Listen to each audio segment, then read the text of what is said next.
সীমান্তে বিভিন্ন পয়েন্টে পুশ ইনের চেষ্টা করছে ভারতীয় সীমান্তরক্ষী বাহিনী বিএসএফ। পুশ ইন বন্ধে ভারতকে 12 থেকে 13টি চিঠি দেওয়া হয়েছে বলে জানিয়েছেন পররাষ্ট্র প্রতিমন্ত্রী শামা ওবায়দ। সমস্যার সমাধান না হলে দ্বিপাক্ষিক সম্পর্ক পুনরুদ্ধারে প্রভাব ফেলবে বলেও জানান তিনি। এদিকে ভারতের রাজধানী দিল্লিতে ভারত বাংলাদেশ সীমান্ত নিয়ে বিজিবি বিএসএফ মহাপরিচালক পর্যায়ের 4 দিনের বৈঠক চলছে। সাজ্জাদ জাহানের রিপোর্ট। ভারতের পশ্চিমবঙ্গে বিজেপি সরকার ক্ষমতায় আসার পর থেকে বাংলাদেশ সীমান্তে পুশ ইন বা জোর করে মানুষ ঢুকিয়ে দেওয়ার চেষ্টা চলছে। আইনের তোয়াক্কা না করে ভারতীয় সীমান্তরক্ষী বাহিনী বিএসএফ পুশ ইন করায় উত্তেজনা বিরাজ করছে সীমান্তবর্তী এলাকায়।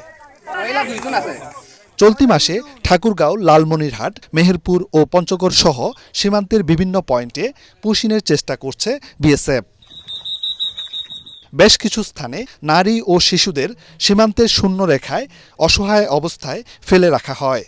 পঞ্চগড় সীমান্তের শূন্য রেখায় 10 জনকে 3 দিন বসিয়ে রেখে পুশ ইনে ব্যর্থ হওয়ায় সরিয়ে নিয়েছে বিএসএফ। পুশ ইন প্রতিরোধে বিভিন্ন সীমান্ত পাহারা ও নজরদারি জোরদার করেছে বিজিবি। পাশাপাশি সোচ্চার রয়েছে স্থানীয় বাসিন্দারাও। এমন পরিস্থিতিতে পররাষ্ট্র প্রতিমন্ত্রী শামা ওবায়দ বলেন, নিয়ম না মেনে বাংলাদেশে পুশ ইনের চেষ্টা গ্রহণযোগ্য নয়। এটি বন্ধে ভারতকে 12 থেকে 13টি চিঠি দেওয়া হয়েছে। আমরা 12 থেকে 13টা চিঠি দিয়েছি এবং বিজিবি সজাগ আছে এবং কোনোভাবে এটা আমরা অ্যালাউ করছি না। এই পুশ ইনের মাধ্যমে যদি তারা করে তাহলে অবশ্যই সেটা আমাদের জন্য ভালো হবে না এবং সেটা আমাদের যে ভারত এবং বাংলাদেশ সম্পর্ক যেটা আমরা বলি যে নতুন উচ্চতায় ওঠার চেষ্টা হচ্ছে এবং ওনারাও একটি প্যারাডাইম শিফটের কথা বলেন, সেই প্যারাডাইম শিফটটা যদি হতে হয় তাহলে এই কাজগুলা যে ডিপ্লোমেসি আছে, যে বিদ্যমান প্রক্রিয়া আছে, সেই প্রক্রিয়াটাই আমাদের দুই দেশের অবলম্বন করা উচিত।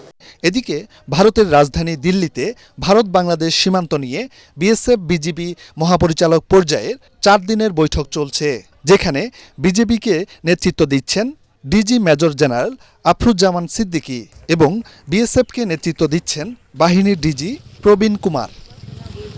সাজ্জাদ জাহান, এটিএন বাংলা, ঢাকা।